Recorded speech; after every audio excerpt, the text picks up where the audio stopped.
अथीश्वर स्तुति प्रार्थनोपासना मंत्राः। ॐ विश्वानि देव सवितर्दुरितानि परासुव यद्भद्रं तन्न आसुव।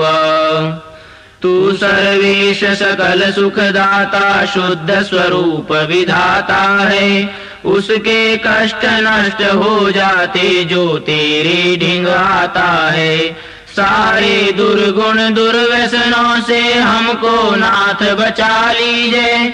मंगलमय गुण कर्म पदार्थ प्रेम सिंधु हमको दीजिए। ओम हिरण्यगर्भः समवर्तताग्रे भूतस्य जातः पतिरेक आसीत्। सदाधार पृथिवीं द्यामुते मां कस्मै देवाय हविषा विधेम। तू ही स्वयं प्रकाश सुचेतन सुख स्वरूप शुभ त्राता है।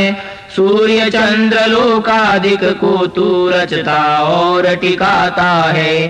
पहले था अब भी तू ही है घट घट में व्यापक स्वामी।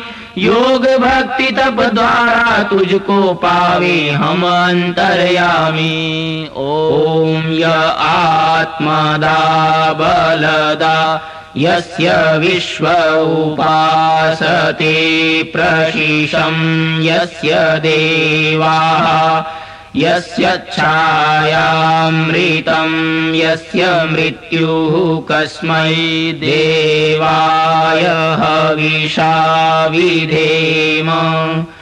तू ही आत्मज्ञान बलदाता सुयश विजय जन गाते हैं। तेरी चरण शरण में आकर भवसागर तर जाते हैं। तुझको ही जपना जीवन है मरण तुझे बिसराने में। मेरी सारी शक्ति लगे प्रभु तुझसे लगन लगाने में। ओम यह प्राण तो निमिषतो महित्वैक इद्राजा जगतो बभूव। यईशे अस्य द्विपदश्चतुष्पदः कस्मै देवाय हविषा विधेम।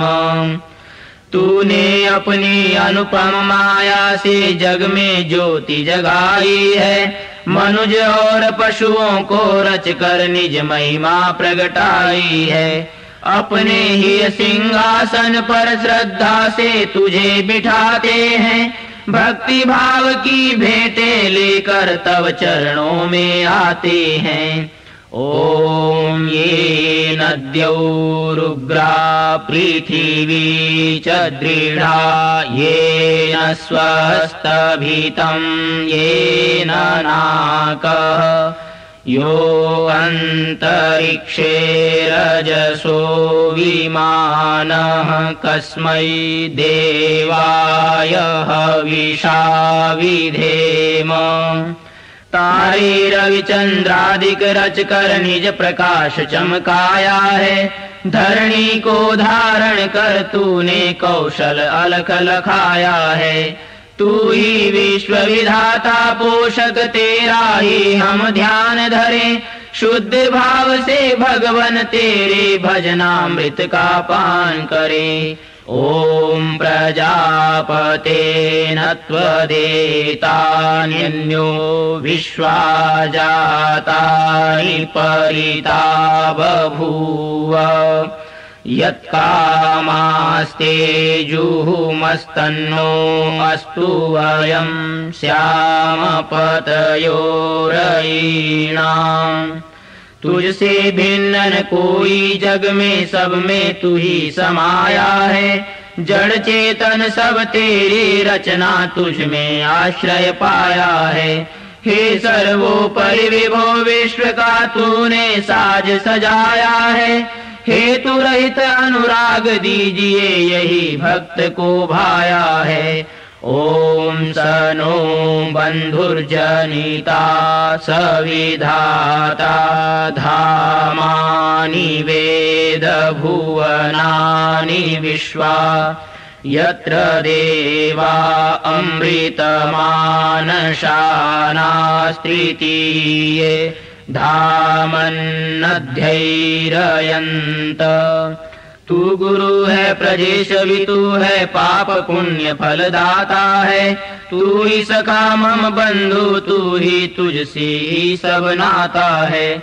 भक्तों को इस भव बंधन से तू ही मुक्त कराता है। तू है अजय द्वैत महाप्रभु सर्व काल का ज्ञाता है। ओम अग्नेन यसुपथाराये अस्मान् विश्वानि देववयुनानि विद्वान् युयोध्यस्मज्जुहुराणमेनो भूयिष्ठान्तेन उक्तिं विधेम।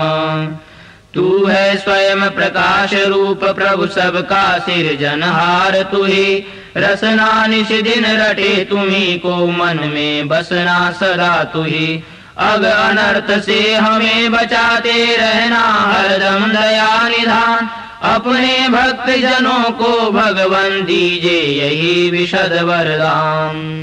इति ईश्वर स्तुति प्रार्थनोपासना प्रकरणम्।